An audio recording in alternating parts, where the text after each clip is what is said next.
आज हम शब्दकोश के बारे में पढ़ेंगे। शब्दकोश क्यों काम में लेते हैं, इसकी क्या उपयोगिता होती है और शब्दकोश में शब्दों का क्रम किस तरह से देखा जाता है, ये सभी हम पढ़ने वाले हैं। आप सभी को पता होगा कि ये जो टॉपिक है आपके आरपीएससी फर्स्ट ग्रेड यानी स्कूल व्याख्याता में है, यानी आपके सिलेबस के अंदर ये शब्दकोश और उसकी उपयोग पद्धति दी हुई है। तो इसमें से कम आपके 2 प्रश्न अब तक पूछे गए हैं। जो आपके पहले जो एग्ज़ाम्स हुए हैं फर्स्ट ग्रेड के, उनमें से इसमें से 2 प्रश्न पूछे गए हैं। तो कहीं ना कहीं ये जो टॉपिक है आप लोगों के लिए बहुत महत्वपूर्ण है। तो आप सभी विद्यार्थियों से मेरा निवेदन है कि आप इसे ध्यान से देखिएगा। मैं बहुत ही सरल तरीके से आपको समझाने की पूरी कोशिश करूँगी ताकि आपको ये टॉपिक अभी समझ में आए, यानी कि जब हम इस वीडियो को ख़त्म करेंगे तब तक आपको ये टॉपिक बहुत अच्छे से समझ में आएगा। पहले हम इसके नियम देखेंगे अच्छे से, फिर हम इनको उदाहरणों से समझेंगे और बाद में जो आए हुए प्रश्न हैं उनको हम सॉल्व करेंगे। तो आप सभी से मेरा एक बार फिर से निवेदन है कि आप इस टॉपिक को बहुत ही अच्छे से देखें, ध्यान से पढ़ें, अच्छे से समझें।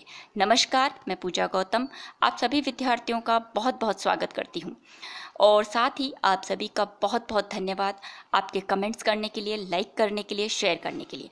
आपके जो ये कमेंट्स हैं, लाइक हैं, वो बहुत ज़्यादा प्रोत्साहित करते हैं। तो आप सभी का एक बार फिर से बहुत बहुत धन्यवाद। तो आइए शुरू करते हैं आज का जो हमारा टॉपिक है, शब्दकोश।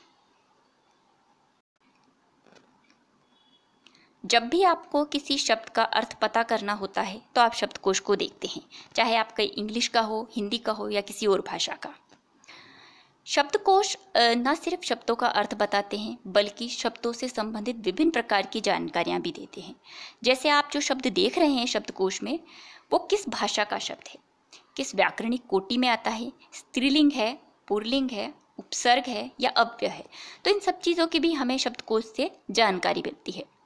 शब्दकोश में शब्दों का क्रम जानने से पहले आप सभी को वर्णों का क्रम पता होना चाहिए, क्योंकि जो हमारा शब्दकोश होता है हिंदी में, उसमें एक निश्चित वर्ण क्रम चलता है।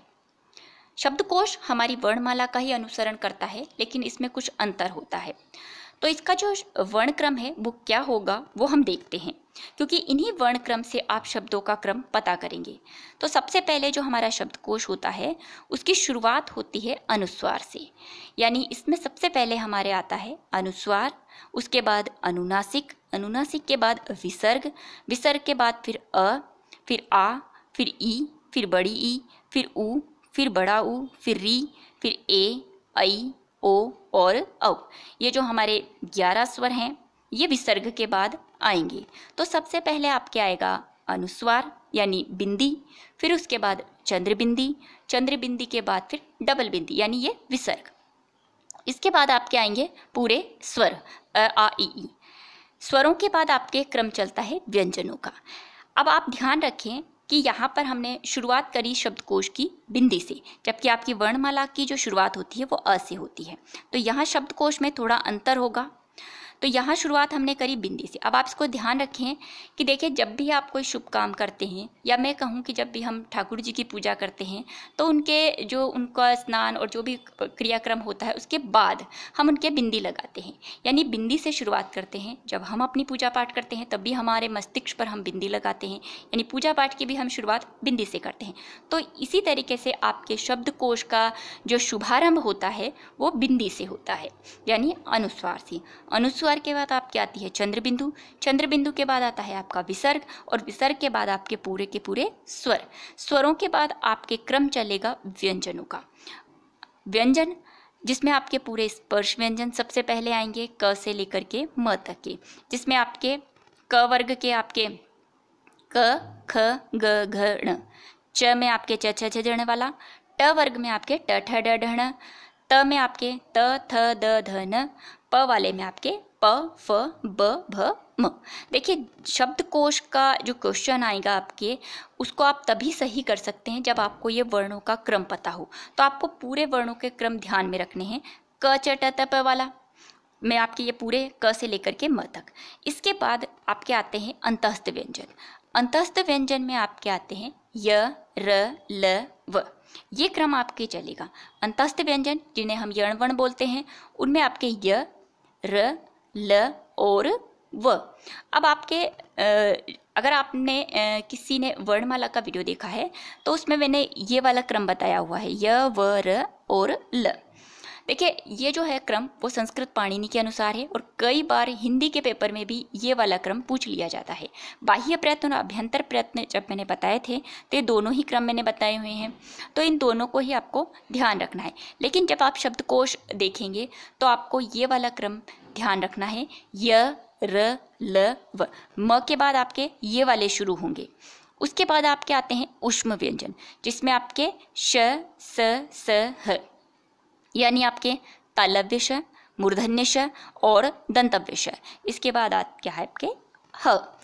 तो सबसे पहले आपके अनुस्वार से शुरू हुए हम, यानी सबसे पहले हमने शुरुआत करी अनुस्वार से, फिर चंद्र बिंदु से, फिर विसर्ग, फिर आपके स्वर, स्वरों के बाद आपके स्पर्श व्यंजन जो क च ट त प वाले हैं, क से लेकर के म तक, फिर आपके अंतस्थ व्यंजन आएंगे, फिर अंतस्थ व्यंजन के बाद में आपके आएंगे ऊष्म व्यंजन। अब हम देखते हैं इसके कुछ नियम। अब क्योंकि हमारी वर्णमाला में संयुक्त व्यंजन भी होते हैं, उत्क्षिप्त व्यंजन भी होते हैं और इसमें आपको कई बार आधे व्यंजन वाले भी शब्द मिलते हैं, तो उन्हें हम कहाँ रखेंगे, शब्दकोश में उन्हें कहाँ स्थान मिला हुआ है, ये हम देखते हैं आगे के नियमों में।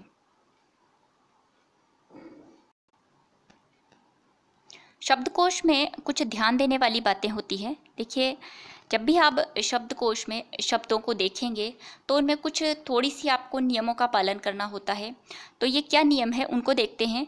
सबसे पहले जैसा कि मैंने आपसे कहा कि शब्दकोश में जब आप शब्दों को देखते हैं तो सबसे पहले आपको अनुस्वार वाले शब्द देखने होते हैं। जैसे कि मान लीजिए आपके पास दो शब्द हैं, एक है आपके पास अंक और एक है आपके पास अक।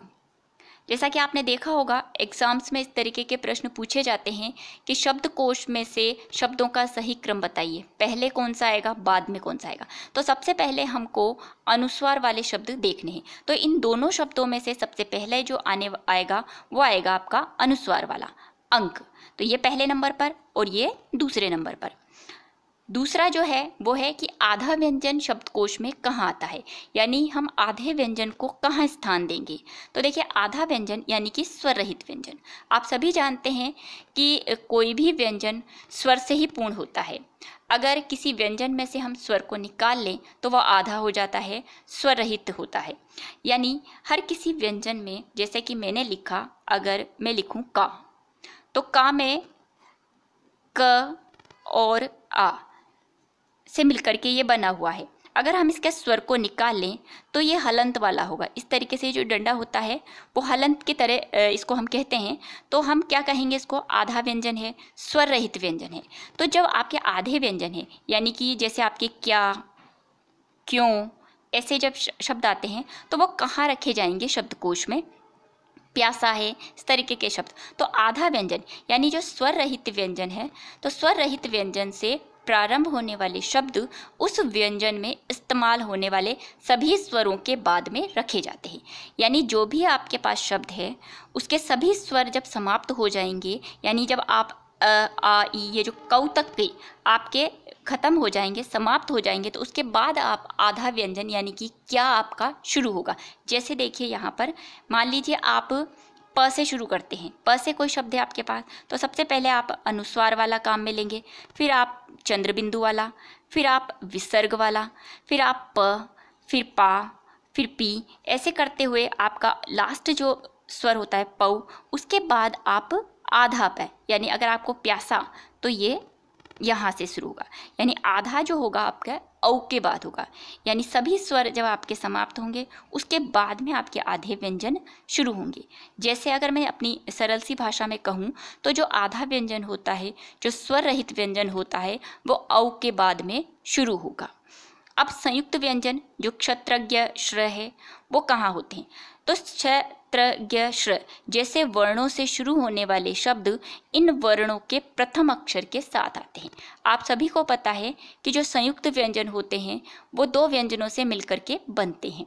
जैसे क्ष है, क और मूर्धन्य श से मिलकर के बनता है, त्र त और र से मिलकर के बनता है, ज्ञ ज और पंचम वर्ण से मिलकर के बनता है, श्र श और र से मिलकर के बनता है। तो इनका जो पहला अक्षर होता है उसी के ही वर्ग में हम इन अक्षरों को रखते हैं। देखिए जैसे क्ष, श जो है आपका ये क और श से मिलकर के बना हुआ है। आपको मैंने बताया कि ये पूर्ण व्यंजन है क्योंकि इसमें स्वर मिला हुआ है। जब आप इसको खोलेंगे तो इस तरीके से होगा, यानी हम इसे इस तरीके से भी लिख सकते हैं। देखिए आप, क मूर्धन्य श हलंत वाला और ये अ, इस तरीके से हम इसको क्ष को लिख सकते हैं। तो ये जो आएंगे आपके संयुक्त व्यंजन, ये इनके प्रथम अक्षर के साथ आते हैं, यानी हम इन्हें वही स्थान देंगे जहां पर इनका पहला अक्षर आपको दिखाई दे रहा है।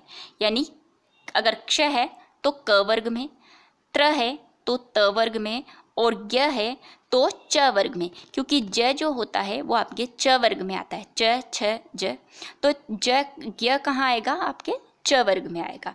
इस तरीके से इन जो आपके संयुक्त व्यंजन है उनको इन वर्गों में स्थान मिलता है। अब हम देखते हैं आगे आपके उत्क्षिप्त वर्ण। उत्क्षिप्त वर्ण कहाँ आएंगे? उत्क्षिप्त जो ड ढ है आपके, वो ट वर्ग में ही शामिल किए जाते हैं। कहाँ होंगे? देखिए आपके ट ठ ड ण होते हैं, तो जो आपका ड होता है उसी के बाद उत्क्षिप्त आएगा और ढ के बाद उत्क्षिप्त आएगा।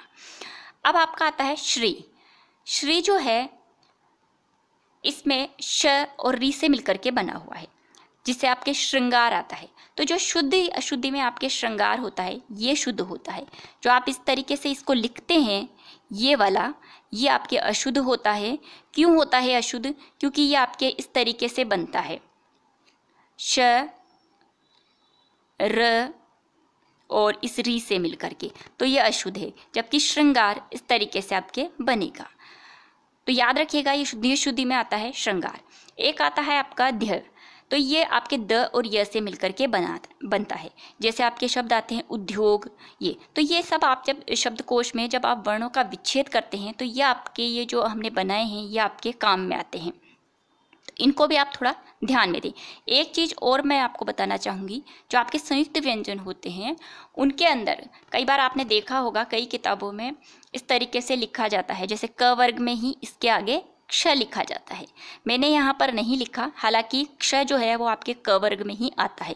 लेकिन कई बार कई विद्यार्थी जो नए नए हैं वो क्या करते हैं, जैसे मान लीजिए मैंने कहा कि क से कोई शुरू हुआ शब्द, जैसे कनक और क्षमा, तो क्या करते हैं उसको इस कनक के बाद ही क्षमा को ले आते हैं, क्योंकि उन्हें जो किताब में लिखा होता है तो वो सोचते हैं कि क के बाद ही क्ष शुरू हो चुका है। तो इसलिए जबकि ये आधा व्यंजन है और आधा व्यंजन आपके पूरे अव जब समाप्त होते हैं उसके बाद में आता है। तो ये ध्यान रखिए, क्योंकि आधे व्यंजन से ही ये शुरू होता है, दो व्यंजनों से मिलकर के, तो ये वहीं पर ही स्थान मिलेगा इसको। तो इसको थोड़ा सा ध्यान दीजिएगा। हम इसको और आपके जो उदाहरण है उनमें मैं आपको और अच्छे से समझाऊंगी, तो अभी आप इनको थोड़ा सा ध्यान में दीजिएगा। अब हम चलते हैं आगे। र का नियम। देखिए र का जो नियम है वो मैंने वर्णमाला वाले टॉपिक में भी बहुत अच्छे से समझाया हुआ है। यहाँ पर मैं आपको थोड़ा इसको संक्षिप्त में बता देती हूँ। र के जब भी आप वर्ण विच्छेद करते हैं तब इसमें बहुत ज़्यादा गलतियाँ हो जाती हैं। कई बार हम र को, जैसे कर्म है, ये तो आपका दो अक्षर का है लेकिन जैसे आदर्श है, तो कई बार इसको र की जो ऊपर वाला है रेफ, इसको यहाँ चढ़ा दिया जाता है जबकि ये यहाँ आएगा। तो इसमें थोड़ी सी शुद्धि और शुद्धि में भी आपके गलतियाँ हो जाती है। तो र का जो नियम है, र का प्रयोग जब भी हम किसी स्वर से पहले करते हैं तो उसका प्रयोग जो उसका पहले वाला वर्ण होता है उसके नीचे किया जाता है। तो इसको मैंने थोड़ा सा आपके शॉर्ट में बताने के लिए यहीं पर आपके लिया है। तो आपको किस तरीके से इसको ध्यान में रखना होगा। देखिए जब भी र किसी स्वर से पहले आए, जब भी र किसी स्वर के पहले आए, ये आपका स्वर है और स्वर से अगर र पहले आ रहा है तो आप पहले वाले वर्ण के नीचे इसको लगाएंगे। र का जो लिखने का तरीका होता है एक इस तरीके से होता है, तिरछी रेखा वाला, एक ही ऊपर शीश पे चढ़ता है, वर्ण के शीश पे। तो यहाँ पर जब भी र किसी भी स्वर से पहले आए तो इस पहले वाले पे लगाइए, जैसे यहाँ लिखा हुआ है क्रम। और बाद में आए र अगर किसी स्वर के, यहाँ स्वर है और किसी स्वर के अगर बाद में आता है तो बाद वाले वर्ण पर लगा दीजिए। जैसे कि धर्म, यहाँ पर आप देखिए धर्म लिखा हुआ है। अगर हम इसको खोलते हैं, इसका वर्ण विच्छेद करते हैं तो इस तरीके से ध अ र म अ इस तरीके से बनेगा। अब आप देखिए मैंने कहा कि र जो है वो किसी भी अगर स्वर के बाद में आता है, यहाँ स्वर है अ, स्वर के बाद में आया र, तो र अगर किसी स्वर के बाद में आता है तो बाद वाले वर्ण पर आपको इसका जो रेफ है उसको चढ़ाना है, यानी बाद वाले वर्ण पर उसके शीर्ष पर इसको लगाना है। तो यहाँ कहाँ आएगा, म पे। तो इस तरीके से इस र के नियम को आप इस सरलता से इसको याद कर सकते हैं। जब भी अगर स्वर से पहले आए तो नीचे यानी आगे वाले पे लगाना है, स्वर के बाद में आए तो बाद वाले वर्ण पर लगाना है। तो इस तरीके से ये र के नियम है। अब देखते हैं हम कुछ उदाहरणों को, हमारे उदाहरण देखते हैं। लेकिन उदाहरण से पहले मैंने यहाँ पर एक ट्रिक बनाई हुई है ताकि आपको जो वर्णों का क्रम है जिनमें हम सबसे ज़्यादा गलतियाँ करते हैं वो आपको ढंग से याद हो। तो ये जो है हमारे पंचम वर्ण, पंचम वर्ण को याद रखने के लिए देखिए पंचम वर्णों की जगह हम अनुस्वार का भी प्रयोग करते हैं। तो लेकिन कई बार इससे संबंधित भी प्रश्न आते हैं, जैसे कनक है, इस तरीके के शब्द हमारे शब्दकोश में दिए हुए होते हैं। तो उनको कई बार हम न पहले आएगा म पहले आएगा ये हमें याद नहीं रहता, या फिर ये जो आपके दो पंचम वर्ण हैं इनमें भी हमें कन्फ्यूज़न हो जाता है। तो इस ट्रिक से आपको ये बहुत अच्छे से याद रहेंगे। हालांकि कई विद्यार्थियों को याद होगा, लेकिन जो नए विद्यार्थी हैं उनके लिए ये सरलता होगी। तो देखिए इसको आप सूनम, एक मैंने ये शब्द लिया है यहाँ पर सूनम, इससे आप इन पंचम वर्णों को याद रख सकते हैं। कैसे याद रखेंगे, देखिए सूनम के नीचे आपको लिखना है सिर्फ 13-45। आप सभी को पता है लास्ट का होता है चौथा पांचवा जो नम से बनता है, और आगे के मैंने लिए हैं सु। सु ये जो न है आपका ये एस की तरह ही दिखाई देता है, और ये वाला जो पंचम वर्ण है आपका यू की तरह दिखाई देता है। तो यहाँ पर आप लिखेंगे सूनम और 13-45। देखिए पहला है ण, फिर ये तीसरे नंबर पर है इस तरीके से यू वाला, और चौथे पे ये न, और पांचवे पे म। तो इससे आपको बहुत जल्दी ये पंचम वर्ण याद रह जाएंगे। अगला जो क्रम होता है हमारा अंतस्थ व्यंजन का होता है। अगर आपको ये सिंपल में याद है तो वैसे भी आप याद रख सकते हैं, और अगर इससे याद रखना चाहें तो वो भी रख सकते हैं। अब है हमारा जो हमारे अंतस्थ व्यंजन है उसका क्रम। कई बार य की जगह व आ जाते हैं तो हम उसको कर देते हैं, तो हमको यहाँ पर ये वाला क्रम याद रखना है शब्दकोश में य र लव। तो आप देखिए इसका लास्ट वाला है लव, अगर आप इसको साथ में पढ़ेंगे तो क्या होगा, लव, लव मानी प्रेम। और आगे के जो शब्द है य और र, अगर इसमें आप आ की मात्रा जोड़ दें यर में तो यार हो जाता है, यानी मित्र, और मित्र से सभी प्रेम करते हैं, यानी यार लव। तो आप इसको इस तरीके से याद रख सकते हैं। ये सिर्फ आपके याद रखने के लिए है, इसे अन्यथा ना ले। तो य र ल और व। अगला आपका ऊष्म व्यंजनों का है क्रम। ऊष्म व्यंजनों का क्रम भी आपको देखिए किस तरीके से याद रखना है। ये आपके तालव्य, श, मूर्धन्य, दंतव्य और ह। तो इसको आप शेष सह, यानी शेष मानी बाकी, और सह मानी जिसने सहन किया हो, सहना, तो बाकी सहन किया, तो शेष सहा। इस तरीके से आप इसको याद रख सकते हैं। तो शेष आपको याद रह जाएगा, तब भी आपको पूरे याद रहेंगे। शेष में शंकर वाला, फिर मूर्धन्य वाला यानी जो षटकोण वाला आपका श होता है, फिर दंतव्य वाला।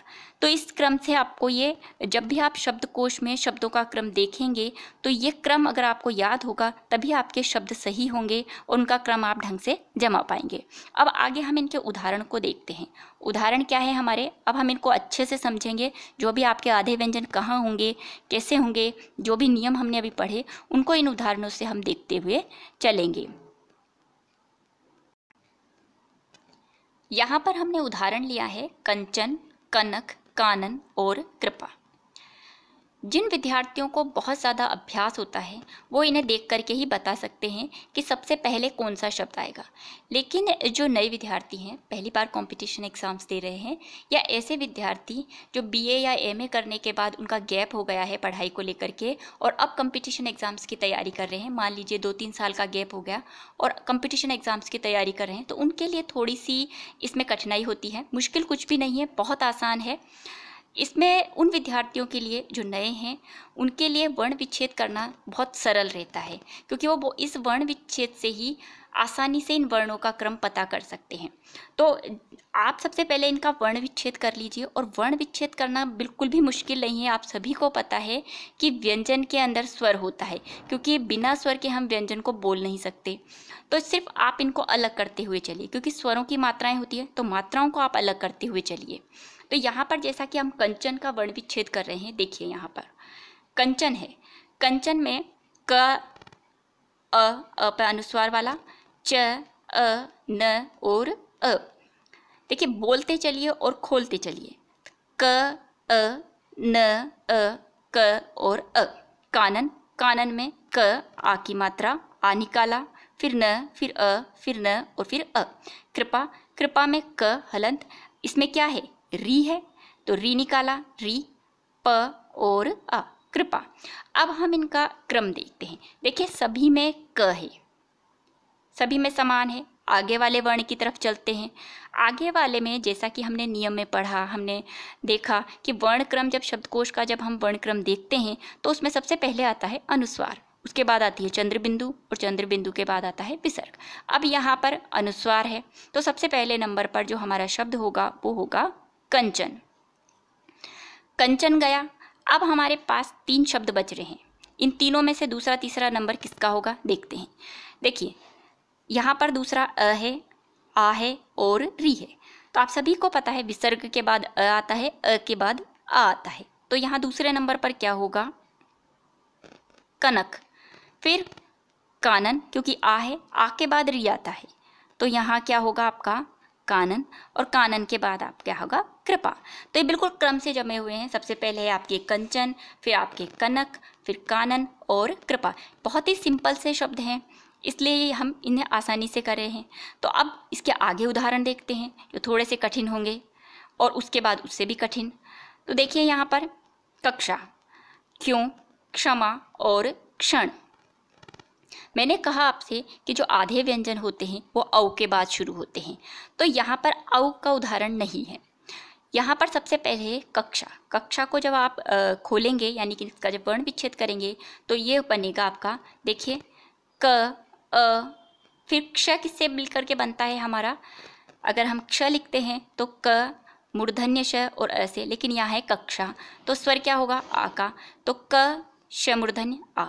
क्यों, क य उ, क्यों बना, क्षमा, क्ष से क मूर्धन्य श और अ से म और आ, और क्षण क श अ ण अ, क्षण। अब इसमें आपका जो क्रम चलेगा वो किस तरीके से चलेगा देखिए। सभी में, पहले वाले में सभी में है क।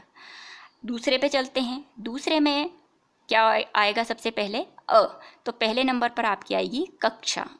कक्षा के बाद अब देखिए यहाँ पर य और मूर्धन्य श, तो हमारे जो क से म के बाद आता है आपका अंतस्थ व्यंजन य र ल व वाले, और य र ल व वाले के बाद में आते हैं आपके श श, ये ऊष्म व्यंजन हमारे शुरू हो जाते हैं। यानी कि जब हमारे म के बाद अंतस्थ आएंगे और ये अंतस्थ और ऊष्म व्यंजन है, तो यहाँ पर दूसरे नंबर पर आएगा आपका य वाला, यानी क्यों। अब यहाँ पर मूर्धन्य श है, अ है।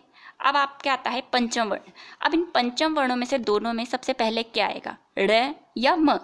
तो मैंने आपको जो ट्रिक बताई थी, इस ट्रिक से आप इसको आराम से कर सकते हैं। सुनम 1345, इससे आप आराम से इसको कर सकते हैं। कैसे, देखिए जो यू जैसा दिखाई दे रहा है आपको, ये तीसरे नंबर पर आता है हमारा पंचम वर्ण, और जो म आता है वो आता है आपका 5वें नंबर पर। वैसे ही आपका ये आंसर 16 हो गया। देखिए क्षण तीसरे नंबर पर आएगा क्योंकि ये तीसरा है, और क्षमा 5वें नंबर पर आएगा। तो आपका जो क्रम होगा, सबसे पहले आएगा आपके कक्षा, सबसे पहले क्या आएगा आपके कक्षा, फिर उसके बाद आएगा क्यों, तीसरे नंबर पे क्षण, और चौथे नंबर पर आएगी आपकी क्षमा। यह आपका क्रम चलेगा, कक्षा, क्यों, क्षण और क्षमा। आगे चलते हैं उदाहरण की तरफ। आगे उदाहरण है हमारा राक्षस, राकेश, राका और द्रवित। पहले हमने एक जैसे लिए थे, जैसे कंचन, कनक, कानन, कृपा, कक्षा, क्यों, क्षण, कैसे शुरू होने वाले, लेकिन यहाँ पर हमने एक अलग लिया है। जैसे 3 एक जैसे हैं, राक्षस र से शुरू होने वाले, एक लिया है हमने द से शुरू होने वाले। अब हम इसको देखते हैं, हमने इसका वर्ण विच्छेद कर लिया। तो सबसे पहले वाले वर्ण में देखते हैं आपके क्या आएगा। देखिए सबसे पहले यहाँ पर देखेंगे तो इसमें र, इसमें र, इसमें र और इसमें द। अब आप देखिए पहले आपके अंतस्थ व्यंजन आते हैं, यानी य र ल व आता है या द पहले आता है। तो आप सभी को पता है द पहले आएगा, तो सबसे पहले आएगा आपके द्रवित। यही आपका अंतर हो गया। अब आपके बचते हैं ये र वाले, तो र में सभी समान है, आ ये भी समान है, अगले वाले वर्ण में चलते हैं तो क सभी में एक जैसे हैं। अब हम कहाँ से वर्णों का क्रम देखेंगे, यहाँ से। अब देखिए यहाँ पर, अब आ पहले आएगा, ए पहले आएगा या मूर्धन्य श पहले आता है। तो आप सभी को पता है आ पहले आता है, तो ये आएगा आपका रा का दूसरे नंबर पर। इन दोनों में क्या पहले आता है, ए आता है, तो ये आएगा आपके तीसरे नंबर पर राकेश और चौथे नंबर पर राक्षस। तो क्या क्रम रहेगा आपका, सबसे पहले आपके आएंगे द्रवित, फिर आपके आएगा राका, फिर आपके आएगा राकेश और राकेश के बाद राक्षस। अगली तरफ चलते हैं, अगले उदाहरण की तरफ हम। अगला है हमारा श्रृंगार, श्रमिक और श्री राम। तो यहाँ पर आप देखिए, सबसे पहले इसका वर्ण विच्छेद हमने किया। वर्ण विच्छेद करने पे जैसे श्री गा र, फिर श्रमिक में श और र से मिलकर के श्र बनता है। आप सभी को पता है कि श र से मिलकर के बना है। अब यहाँ हमने इसको खोला तो इसको हलंत किया, हलंत में से अ को निकाला, फिर म ई क अ। श्री राम में श र ई की मात्रा है, बड़ी ई, फिर र, फिर आ, फिर म, फिर अ। अब देखिए सभी में श है, काटा हमने। यहाँ पर दूसरे वाले में देखेंगे तो री पहले आएगा या र पहले आएगा, तो स्वाभाविक है री पहले आता है, बाद में आता है र। तो श्रृंगार पहले नंबर पर। अब दूसरे में आप देखिए र दोनों में है, यहाँ पर अ पहले आएगा या ई पहले आएगा, तो वर्ण क्रम के अनुसार अ पहले आता है, तो दूसरे नंबर पर आएगा आपका श्रमिक, तीसरे पर श्री राम। दूसरे पर ही आया तो तीसरे पर श्री राम ही रहेंगे, तो ये तीसरे नंबर पर। तो इसका क्रम क्या रहेगा, श्रृंगार, श्रमिक और श्री राम। अगले उदाहरण पर हम चलते हैं। अगले उदाहरण में हमने वर्ण विच्छेद नहीं किया है और यहाँ पर आपके आधे व्यंजन मैंने लिए हैं। तो ये क्या है, त्योहार, त्याग, त्वष्टा, त्र्यंबक और त्रिकुटी। अब इनको हम देखते हैं ये कैसे बनेंगे। इन सभी उदाहरणों में त हलंत है, जो शुरुआत का जो वर्ण है इसमें सभी में क्या है, त हलंत है। आप देख रहे हैं त्योहार में, त्याग में, त्र्यंबक में, त्रिकुटी में, क्योंकि त्र्यंबक आपके त और र से मिलकर के बनता है, त्रिकुटी भी उसी तरह से बनेगा। तो यहाँ पर आपको सबसे पहले अब इसका दूसरा वर्ण देखना है हमें। तो दूसरा वर्ण क्या होगा, देखिए यहाँ पर य, इसमें य है, त के बाद ये आएगा क्योंकि आधे हैं सब, और इसमें व है। अब यहाँ त्र में त और र, यानी दूसरा जो वर्ण है वो यहाँ पर र है, यहाँ पर भी त और र, यानी कि जो ये शुरू हुए हैं आपके, यह आपके अंतस्थ व्यंजन वाले हैं। अब यहाँ पर आपको अगर क्रम याद है, जैसे मैंने आपको बताया था य र ल ब वाला, उसकी ट्रिक भी आपको बताई थी, तो यहाँ पर य पहले आएगा, तो हमें ये वाले देखने हैं और ये वाले ये दो हैं। अब इन दोनों में से पहला दूसरा क्या होगा, देखिए यहाँ त्यो है और यहाँ आ है, यानी यहाँ ओ की मात्रा है और यहाँ आ की मात्रा है, तो आ पहले आता है, तो एक नंबर पर आपका आएगा त्याग और दूसरे नंबर पर आएगा आपका त्योहार। अब इसके बाद य के बाद में क्या आएगा, य र वाले शुरू होंगे, यानी कि तो ये त्र्यंबक और त्रिकुटी, इन दोनों में से हमें देखना है कि त्र्यंबक पहले आएगा या त्रिकुटी पहले आएगा। तो देखिए त आधा र और फिर इसके बाद क्या आ रहा है आपका य, फिर इसमें आपका अ है, त्र्यंबक आगे शुरू हो जाएगा, आप खोल के देखिएगा। और यहाँ पर त्र, ई, र और ई, ये यहाँ से शुरू हुआ। तो इस त्र्यंबक और त्रिकुटी में त समान है, इसमें र समान है, लेकिन यहाँ आप देखिए इसमें य पहले आएगा या ई पहले आती है। स्वर पहले आएगा ई, क्योंकि बाद में हमारे व्यंजन शुरू होते हैं स्वरों के बाद। तो यहाँ पर त्रिकुटी आपके तीसरे नंबर पर आती है और चौथे पे आता है आपका त्र्यंबक। पांचवें नंबर पे आपके त्वष्टा है, क्योंकि यही लास्ट में बचा हुआ है। तो आपका क्रम क्या रहा, सबसे पहले त्याग, फिर त्योहार, फिर त्रिकुटी, फिर त्र्यंबक और फिर त्वष्टा। देखिए ये जो है आपके आधे व्यंजन, ये हमेशा औ के बाद आता है। तो अगर मान लीजिए मैं यहाँ पर ये वाला उदाहरण रख दूं, तोक्षिक, तो ये तोक्षिक के बाद में शुरू होंगे सबके सब, क्योंकि औ है यहाँ, तो औ के बाद ही आधे व्यंजन इसमें शुरू होते हैं। अगला उदाहरण देखिए यहाँ पर जोर, ज्येष्ठ, ज्ञान, ज्ञानोदय और ज्योत्सना। तो आप सभी को पता है कि औ के बाद में आधा व्यंजन आता है और औ यहाँ है नहीं, यहाँ पर क्या है, ओ है। तो पहले नंबर पर तो आपके देखते ही आप देख सकते हैं, क्योंकि बाकी के सारे आपके क्या हैं, आधे हैं। ज्ञान भी किससे मिलकर के बना है, इस ज से और इस पंचम वर्ण से। इनसे मिलकर के बना हुआ है ज्ञान। तो यहाँ पर आप देखिए जोर, औ के बाद आता है, औ यहाँ है नहीं, तो ओ के बाद आएंगे आधे व्यंजन, तो ये पहले नंबर पर आपका हो गया जोर। अब बचा आपके पास ज्येष्ठ, ज्ञान, ज्ञानोदय और ज्योत्सना। अब देखिए आप यहाँ पर सभी में इनमें ज आधे हैं। यहाँ पर ये जो बना है आपका ण, ये पहले आता है या य पहले आता है, ये आपको अब देखना है। इनको खोलोगे आप, जब आप इनका वर्ण विच्छेद करोगे तो इसमें जैसे यहाँ पर आपके आया ज, य, ए, और आगे आप जब खोलेंगे तो ज्येष्ठ, और यहाँ पर है ज्ञान, तो ज, ण और ये अ, इससे मिलकर के जब बनेगा तो ये ज्ञान। तो यहाँ पर सबसे पहले ये पहले आता है या यह पहले आता है, तो ये हमारा जो वर्ण है हमारा दूसरे नंबर का, ये पहले आता है। तो इसलिए जोर के बाद जो आपका उत्तर होगा वो दूसरे नंबर पर आपका होगा ज्ञान। ज्ञान के बाद आ आया, तो आ के बाद ओ, तो तीसरे नंबर पर ज्ञानोदय, दूसरे पर ज्ञान और तीसरे पर ज्ञानोदय। अब हमारे पास बचे ज्येष्ठ और ज्योत्सना। तो ज, य पर ए की मात्रा लगी हुई और इस पर ओ की मात्रा लगी हुई, तो ए पहले आएगा, तो स्वाभाविक है ये चौथे नंबर पर होगा और ये आपके पांचवें नंबर पर। तो सबसे पहले क्या आएगा आपके इसमें, सबसे पहले आपके आएगा जोर, फिर आपके आएगा ज्ञान दूसरे नंबर पर, फिर तीसरे नंबर पर आपके ज्ञानोदय, फिर चौथे नंबर पर आएगा आपका ज्येष्ठ और ज्येष्ठ के बाद आएगा आपके ज्योत्सना। तो ये इस तरीके से इसका आपके क्रम चलेगा। अगला है अंकुश, आंवला, अंगी, अक, अक्ष और अन्नार्थी।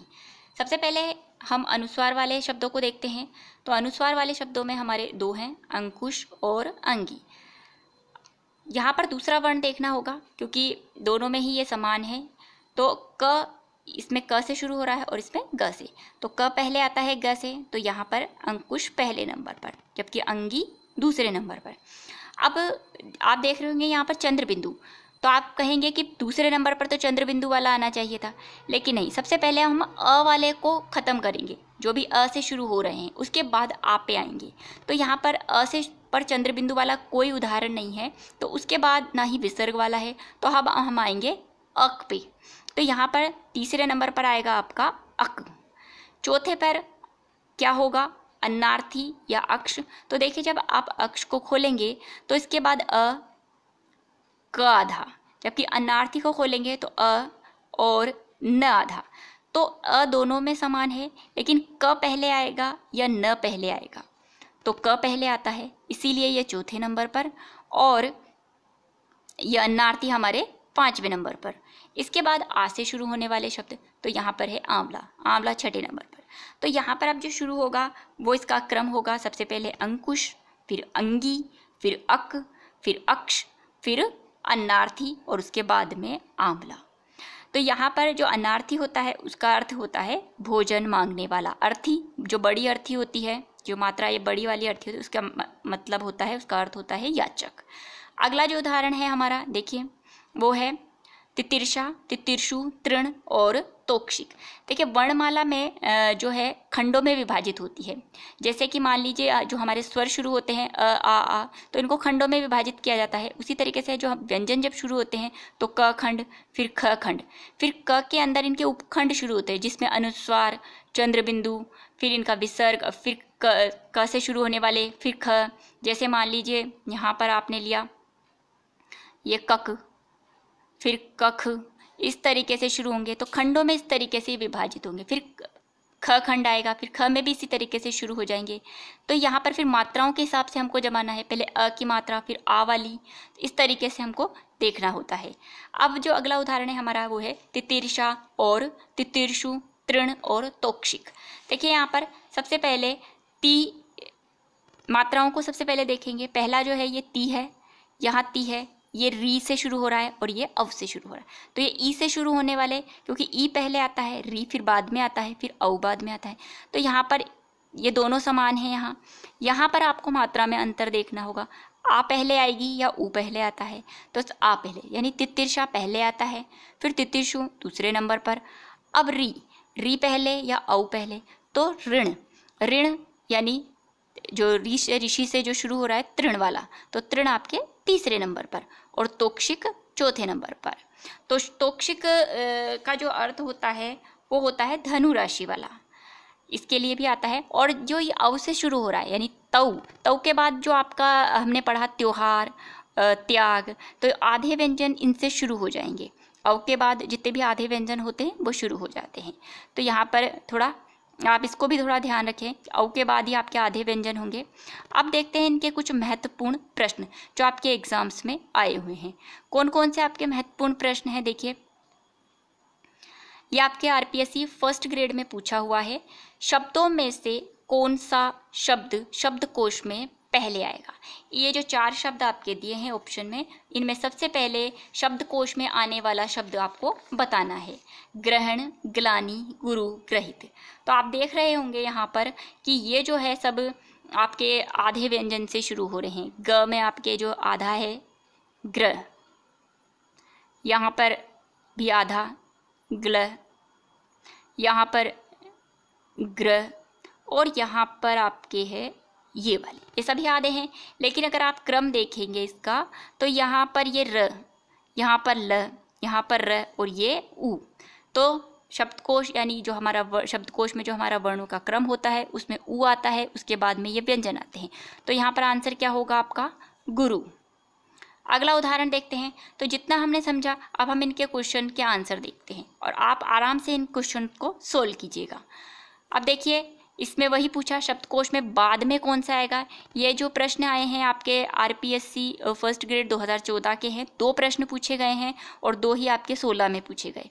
तो यहाँ बाद में पूछा है, इनमें से आपके सबसे बाद में जो आएगा वो कौन सा होगा, तो इसका उत्तर होगा आपके हास। अगला देखिए शब्दकोश की दृष्टि से शब्दों का सही क्रम। पहले वाले में आपसे पूछा पहला बताइए, बाद का बताइए। अब सही क्रम बताना है, यानी इनमें से सभी क्रम से जमे हुए होने चाहिए। तो इसमें आएगा सबसे पहले आपके उत्कंठ, उत्कंठा, फिर उत्क्षिप्त, उद्योग, उद्वेग। जैसे मैंने आपको शुरू में बताया था कि ये द और य से मिलकर के बनता है ये उद्योग जैसे शब्द आते हैं। तो इनको भी ध्यान रखिएगा, कई बार खोलने में भी हमें पता चलना चाहिए। जैसे यहाँ पर देखिए उद्वेग और उद्योग, तो उद्योग जब आप बनाते हैं तो ये द और य से मिलकर के, जबकि ये उद्वेग ये वह है तो यह पहले आता है। द तो 3 दोनों में बराबर आ रहा है, लेकिन वह पहले आएगा या यह पहले आएगा, तो यह पहले, इसलिए उद्योग इसमें आया और उद्वेग इसके बाद में। अगला देखिए वही सही क्रम पूछा है इसमें भी। तो इसमें सही क्रम क्या होगा, देखिए आप, इसमें होगा आपका कंठस्थ, कमल, कलंक और कलई। अगला शब्दकोश की दृष्टि से इनमें से सबसे पहला कौन सा शब्द आएगा या शब्दकोश में सबसे पहले कौन सा शब्द मिलेगा, तो इसमें आपको मिलेगा कथन। अगला देखिए शब्दकोश में श्रद्धा शब्द किस शब्द के पहले आएगा। तो इस तरह से भी आपसे पूछा जा सकता है, एक शब्द दे दिया और 4 दे दिए, इनमें से इसके पहले कौन सा आएगा, बाद में कौन सा आएगा। तो श्रद्धा जो शब्द आएगा, जब आप इसे खोलेंगे तब आप इसको जब देखेंगे तो इसमें जो श्रद्धा शब्द आपके मिलेगा वो मिलेगा आपको श्रमिक से, श्रमिक यानी श्रमिक से पहले श्रद्धा आएगा। श्रद्धा पूछा है कि श्रद्धा शब्द किस शब्द से पहले आएगा, तो ये आएगा आपके श्रमिक से पहले। अगला क्वेश्चन हमारा शब्दकोश में ज्ञान शब्द कहाँ मिलेगा। आपसे ज्ञान पूछा है, हो सकता है आपसे क्षमा पूछ ले या फिर तर पूछ ले, त्र से शुरू होने वाले पूछ ले। तो आपको ध्यान में रखना है कि जो संयुक्त व्यंजन हमारे होते हैं वो जिस पहले अक्षर से ये शुरू हो रहे हैं उसी वर्ग में हमको इनको रखना है। तो यहाँ पर जो उत्तर होगा वो होगा आपका च वर्ग के वर्णों में, क्योंकि ये ज और पंचम वर्ण से मिलकर के बनता है और ज आता है हमारे च वर्ग में, च छ ज, तो च वर्ग के वर्णों में ये हमें मिलेगा। अगला क्वेश्चन, ये सभी आपके एग्जाम्स में आए हुए हैं। शब्दकोश में क्ष का क्रम किस वर्ण के बाद में आता है, तो क के बाद में आता है आपके, क्योंकि छ में नहीं आता है, य में भी नहीं आता है, त्र में भी नहीं आता है, क में आता है ये। तो इसका क्ष का क्रम किस वर्ण के बाद आता है, तो क के बाद में आता है। तो ये मैंने आपके कुछ प्रश्नों के सार लिए और यहाँ आपको पूरी कोशिश की है कि आपको बहुत ही सरल तरीके से मैं समझा सकूँ। आशा करती हूँ कि ये टॉपिक आपको बहुत अच्छे से समझ में आएगा। थोड़ा सा बड़ा था लेकिन इसे ढंग से समझाना बहुत ज़रूरी था। तो मुझे पूरी उम्मीद है, पूरा विश्वास है कि आपको ये टॉपिक ज़रूर पसंद आएगा। इसी के साथ आप सभी विद्यार्थियों का ये वीडियो देखने के लिए, अपना कीमती समय देने के लिए आप सभी का बहुत बहुत धन्यवाद।